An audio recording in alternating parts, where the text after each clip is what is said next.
Hi friends, welcome back to Saks varieties. ഇത് Lavazza, പൂനെക്ക് സമീപം നിർമ്മിച്ച ഒരു സ്വകാര്യ ആസൂത്രിത നഗരമാണ്. നമ്മുടെ ഇറ്റലിയിലെ ഒരു നഗരം ഉണ്ടായിരുന്നു, പോർട്ടോഫിനിയോ എന്നിട്ട്. അതിൻ്റെ അതേ മോഡലിൽ നമ്മുടെ ഇന്ത്യയിൽ ഉണ്ടാക്കാൻ ശ്രമിച്ചിട്ടുള്ള ഒരു നഗരമാണ് ഈ ലവാസ. അപ്പോൾ ഇതിൻ്റെ കാഴ്ചകളും മറ്റുമാണ് നമ്മളുടെ ഇന്നത്തെ എപ്പിസോഡിലുള്ളത്. അപ്പോൾ ഈ ഒരു എപ്പിസോഡ് നിങ്ങൾ സ്കിപ്പ് ചെയ്യാതെ മുഴുവനായിട്ട് കാണണം. ഇതൊരു വലിയൊരു ആസൂത്രിത പട്ടണം തന്നെയാണ്. ഇത് വിജയിച്ചിട്ടുണ്ടെങ്കിൽ ഒരു വമ്പൻ പ്രൊജക്റ്റ് തന്നെ ആയിരിക്കും. അപ്പോൾ എന്നാൽ പിന്നെ നമുക്ക് ബാക്കി നമ്മുടെ എപ്പിസോഡ് കിടക്കാം.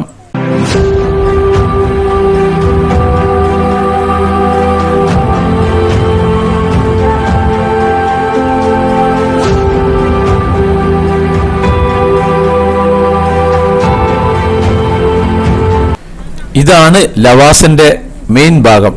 ഇപ്പോൾ സമയം ഉച്ചയ്ക്ക് 1 മണിയായിരിക്കുന്നു. ഇവിടെ ഒരുപാട് കെട്ടിടങ്ങളുണ്ട്, കോളേജുകളുണ്ട്, സ്റ്റാർ ഹോട്ടലുണ്ട്, ടൗൺ ഹാളുണ്ട്, റെസ്റ്റോറൻ്റ് ഉണ്ട്, കുട്ടികൾക്ക് കളിക്കുന്ന സ്ഥലങ്ങളുണ്ട്, ഹോസ്പിറ്റലുണ്ട്. ഒക്കെ ഉള്ളൊരു ഭാഗങ്ങളാണ് ഈ ഒരു ഭാഗം. പക്ഷേ ഇവിടെ എപ്പോഴും പണികളൊന്നും മുഴുവനായിട്ടും കഴിഞ്ഞിട്ടില്ല. കാരണം ഇവിടെ പരിസ്ഥിതി വനം വകുപ്പും ഒക്കെ ആയിട്ട് കുറേ കേസും കാര്യങ്ങളൊക്കെ ആയിട്ട് ഞാൻ എൻ്റെ മുമ്പത്തെ എപ്പിസോഡിൽ പറഞ്ഞിരുന്നു, വർക്കുകളൊക്കെ സ്റ്റോപ്പ് ചെയ്തിട്ട് നിൽക്കുകയാണ്. ഈ വർക്ക് അങ്ങോട്ട് ഫിനിഷ് ആയിട്ടുണ്ടെങ്കിൽ ഒരു സംഭവം തന്നെ ആയിരിക്കും. ഇപ്പോൾ കണ്ടു, ഈ ബിൽഡിങ്ങൊക്കെ അങ്ങനെ പണി ചെയ്യാതെ അങ്ങനെ നിൽക്കുന്നുണ്ട്, ഫിനിഷിംഗ് ആയിട്ടില്ല ഒന്നും. കുറേ കെട്ടിടങ്ങൾ ഉണ്ടാക്കിയിട്ടുണ്ട്. കുറച്ച് കെട്ടിടങ്ങളിലൊക്കെ അങ്ങനെ താമസക്കാരുണ്ട്, അല്ലാത്തതിലൊന്നും താമസക്കാരാണ്. ഇവിടെയൊക്കെ ആകെ കാട് മൂടി കിടക്കുന്നത്. കോടിക്കണക്കിന് ഉറുപ്പിയാണ് ഇപ്പോൾ ഇത് ഇങ്ങനെ കിടക്കുന്നത് ഈ ഒരു ഭാഗത്ത്. ഇവിടെ ഒരു പുഴയും കാര്യങ്ങളൊക്കെ ഉണ്ട്. പുഴൻ്റെ തീരത്താണ് ഈ ഒരു പട്ടണം ഉണ്ടാക്കിയിട്ടുള്ളത്. ഇതാണ് ഇവിടുത്തെ town hall, Lavasa town hall. ഈ ഇറ്റാലിയിലൊരു നഗരമുണ്ട്, ആ ഒരു നഗരത്തിൻ്റെ ആ ഒരു മോഡലിലാണ് ഇവിടെയുള്ള ഈ ഒരു ആസൂത്രിത നഗരം ഉണ്ടാക്കാൻ അവർ വിചാരിച്ചിട്ടുള്ളത്. പക്ഷെ ഇപ്പം അങ്ങനെ പണി കഴിയാണ്ട് അങ്ങനെ നിൽക്കുകയാണ്. ഇതിവിടെ സൈക്കിൾ വാടക കൊടുക്കുന്ന സ്ഥലമാണ് ഈ ഒരു ഭാഗത്ത്. ഇവിടുത്തെ റെസ്റ്റോറൻ്റാണ്. അപ്പോൾ നമ്മൾ ഉച്ചക്കത്തെ ലഞ്ച് കഴിക്കാൻ വേണ്ടിയിട്ട് ഇതിൻ്റെ അകത്തേക്ക് കയറാൻ പോവുകയാണ്.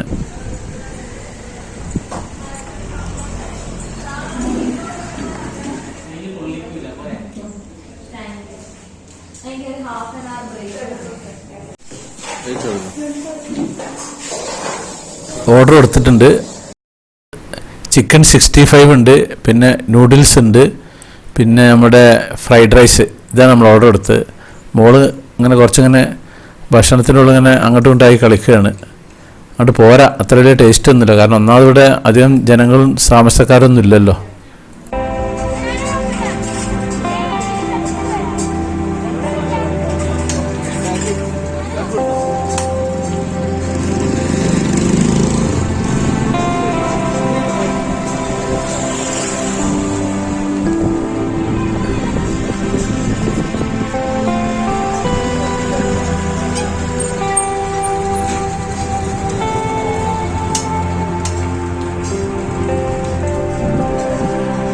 എൻ്റെ സൈക്കിൾ ഔട്ടിൽ കഴിഞ്ഞ് ഇത് മോളാണ്. 20 മിനിറ്റിന് 100 രൂപയാണ് ചാർജ്. നമ്മൾ ഒരാൾ വണ്ടി എടുത്താലും നമുക്ക് 10 മിനിറ്റ്, പിന്നെ 10 മിനിറ്റ് അങ്ങനെ ഓടാം.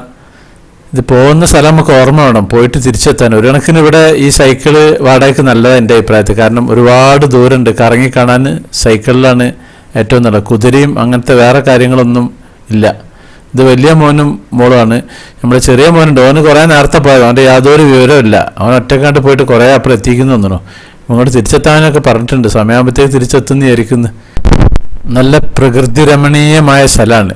2 മലകൾ, അതിൻ്റെ ഇടയിൽ നല്ല തെളിഞ്ഞ പുഴ. ഇതല്ല പുഴ അപ്പുറത്തുണ്ട്. ഇത് കുറച്ച് വെള്ളം കെട്ടി നിൽക്കുന്ന ഭാഗമാണ്. പിന്നെ ഒരുപാട് മരങ്ങൾ വെച്ച് പിടിപ്പിച്ചിട്ടുണ്ട്. അതിന് പുറമെ ഇവിടെ ഒരു പാലുണ്ടാക്കിയിട്ടുണ്ട്. എന്തായാലും ഈ ഒരു പ്രൊജക്റ്റ് വിജയിക്കുകയാണെങ്കിൽ നല്ല സൂപ്പറാണ്. എപ്പോഴും ഈ വെള്ളം ഉള്ള സ്ഥലത്താണല്ലോ ഈ ഒരു പുതിയ നഗരം ഉണ്ടായി വരിക. അത് പൊതുവെ ലോകത്ത് മൊത്തം അങ്ങനെയാണ്. അപ്പോൾ അങ്ങനെയുള്ളൊരു കാഴ്ചപ്പാട് കണ്ടിട്ടാണ് ഇവരിവിടെ ഇങ്ങനെ ഒരു ആസൂത്രിത നഗരം ഉണ്ടാക്കാൻ വിചാരിച്ചിട്ടുള്ളത്. ഏതായാലും സംഭവം ഉഷാറാണ് ഇവിടെ.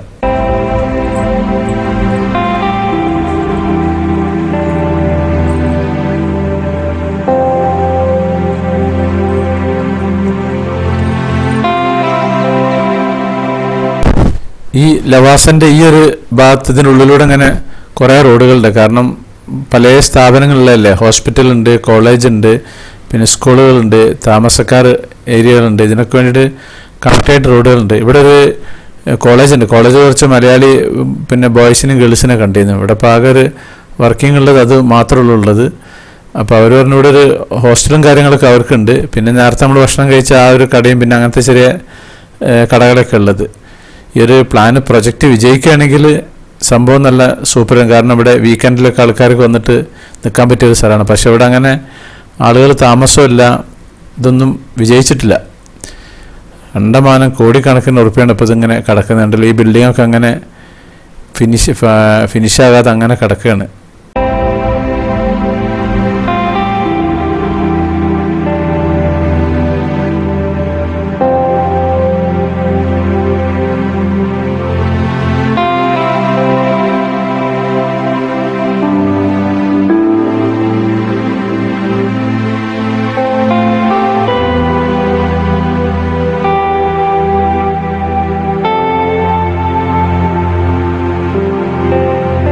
ഈ ഒരു ഭാഗം ഇതിൻ്റെ ലവാസിൻ്റെ ഒരു അവസാന ഭാഗത്താണ്. ഇവിടെ അങ്ങനെ അധികം പിന്നെ ഒരു പണികളൊന്നും കഴിയാത്ത കുറേ കെട്ടിടങ്ങളും കുറേ സാധാ ഗ്രാമീണർ താമസിക്കുന്ന കുറച്ച് ചെറിയ വീടുകളും കാര്യങ്ങളൊക്കെ ഈ ഒരു ഭാഗത്ത് ഇങ്ങനെ കാണുന്നുണ്ട്.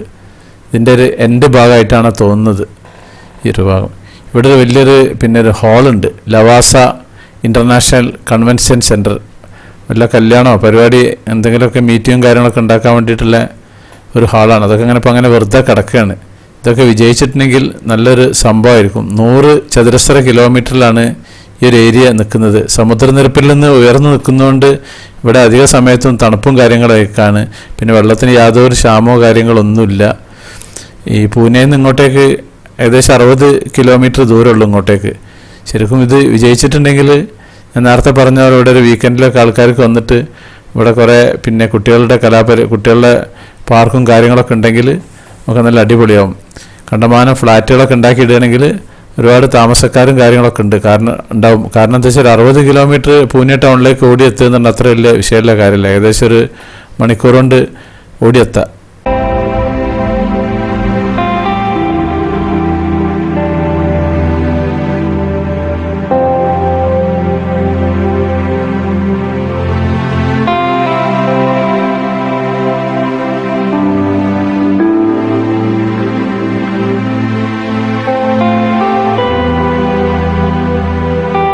ഇത് നേരത്തെ കണ്ടിരുന്ന ആ ടൗൺ ഹാളാണ്. ഇപ്പം നമ്മളിങ്ങനെ വന്ന വഴിക്ക് തന്നെ അങ്ങനെ മടങ്ങിപ്പോകും. നേരത്തെ ഒന്ന് കംപ്ലീറ്റ് എല്ലാ ഭാഗവും ഒന്ന് ഉള്ളിൽ കൂടിയൊക്കെ ഒന്ന് റൗണ്ട് അടിച്ചിട്ട് പോവാണ്. ഇതൊരു ചെറിയൊരു ട്രെയിനാണ്. കുട്ടികൾക്ക് ഇങ്ങനെ ചക്രത്തിൽ പോകുന്ന ട്രെയിനല്ല, റോട്ടിൽ കൂടി പോകുന്നത് തന്നെ. അതിനൊന്നും ആൾക്കാർ കുറവാണ്. ഇതിങ്ങനെ മൊത്തം ഈ ഇപ്പം നമ്മൾ സഞ്ചരിച്ചില്ലേ ആ ഒരു ഭാഗത്തിനുള്ളിൽ കൂടി അങ്ങനെ സഞ്ചരിച്ചിട്ട് അങ്ങനെ പോകും. ഇതൊരു പാലാണ്. പാലത്തിൻ്റെ വലതുഭാഗത്തും ഇടതുഭാഗത്തും ഇങ്ങനെ പുഴയാണ്. ഇവിടെ വെള്ളം നല്ല ശുദ്ധ ജലമുള്ള വെള്ളമാണ്. ഇപ്പോഴും സമയം 3:30 മണിയായിരിക്കുന്നു. അപ്പം ഇനി നേരെ മടങ്ങിപ്പോവാണ്. ഇനി നമുക്ക് പോകുന്ന വഴിയിലുള്ള കാഴ്ചകളൊക്കെ കാണാം. അപ്പോൾ പൂനെയിൽ വന്നിട്ടുണ്ടെങ്കിൽ ഈ ലവാസയിലേക്ക് വരാതെ പോകരുത്. കാരണം പട്ടണങ്ങളും ഇതൊന്നും ഇതായിട്ടില്ലെങ്കിൽ ഇവിടുത്തെ പ്രകൃതിരമണീയമായ കാഴ്ചകൾ കാണാൻ നല്ല ഭംഗി തന്നെയാണ്. ഇങ്ങനത്തെ ഒരു ഫിനിഷാകാത്തൊരു പ്രൊജക്റ്റ് കണ്ടിട്ട് പോരാ. ഫിനിഷായത് മാത്രം കണ്ടാൽ മാത്രം പോരല്ലോ. ഫിനിഷാകാത്ത ഒരു പ്രൊജക്റ്റും കാണുന്നത് നല്ലതാണ്. നല്ല അടിപൊളി സംഭവമാണ്. നല്ല കാലാവസ്ഥയാണ് ഇവിടെ. തണുപ്പ് തന്നെയാണ് ഉള്ളത്.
ഈ മുന്നിൽ കാണുന്ന ഇവിടുത്തെ ബസ് സ്റ്റോപ്പാണ്. ഇതിൻ്റെ ഉള്ളിലൂടെയാണ് ബസ്സുകൾ പോവുക. നമുക്ക് കയറാനും ഇറങ്ങാനും ഇതിനുള്ളിൽ നിന്നാൽ മതി. അങ്ങനെ ഇവിടെ പൂനെയിൽ മൊത്തം അങ്ങനെയുള്ളത്. ഇതിനു മുമ്പ് ഞാനൊരു എപ്പിസോഡിൽ കാണിച്ചിരുന്നത്. ഇപ്പോൾ സമയം 5:15 അയക്കുന്നത്. ഇപ്പോൾ നമ്മൾ പൂനെ സിറ്റിയിലെത്തിയിട്ടുണ്ട്. ഇനി അധികം ദൂരമൊന്നുമില്ല നമ്മളെ ഫ്ലാറ്റിലേക്ക് എത്താൻ. ഇപ്പം ഞങ്ങൾ നമ്മുടെ ഫ്ലാറ്റിൻ്റെ അടുത്ത് എത്താനായിട്ടുണ്ട്. കുറച്ച് ദൂരമുള്ളൂ. ആകാശമൊക്കെ നല്ല തെളിഞ്ഞ ആകാശമാണ്. കാലാവസ്ഥ മഴയും പൊടിയൊക്കെ ആണെങ്കിൽ ആകെ കുളമായിട്ടുണ്ടാവും. ഇത് നല്ല കാലാവസ്ഥ ആയതുകൊണ്ട് യാത്ര യാതൊരു കുഴപ്പമോ കാര്യങ്ങളില്ല. ഇത് നമ്മളെ മെട്രോൻ്റെ തൂണുമങ്ങനെ നിൽക്കുകയല്ലാണ്ട് ഇതുവരെ ഈ പണി ഇവിടെ ഫിനിഷ് ആയിട്ടില്ല. മെട്രോ സ്റ്റാർട്ട് ചെയ്തിട്ടില്ല. സ്റ്റാർട്ട് ചെയ്ത് കഴിഞ്ഞാൽ ഇവിടെ ഒരുപാട് ട്രാഫിക് ഒക്കെ കുറഞ്ഞു കിട്ടും, ബ്ലോക്കും കാര്യങ്ങളൊക്കെ. അപ്പോൾ ഈ ഒരു എപ്പിസോഡ് ഞാൻ അവിടെ നിർത്തുകയാണ്. അപ്പോൾ എൻ്റെ ചാനൽ നിങ്ങൾ ആദ്യമായിട്ട് കാണുന്നവരാണെങ്കിൽ സബ്സ്ക്രൈബ് ചെയ്യാൻ മറക്കണ്ട, ലൈക്ക് ചെയ്യാൻ മറക്കരുത്, പിന്നെ കമൻറ്റ് ചെയ്യാൻ മറക്കരുത്, നിങ്ങളുടെ സുഹൃത്തുക്കൾക്ക് ഷെയർ ചെയ്യാനും മറക്കരുത്. Thank you.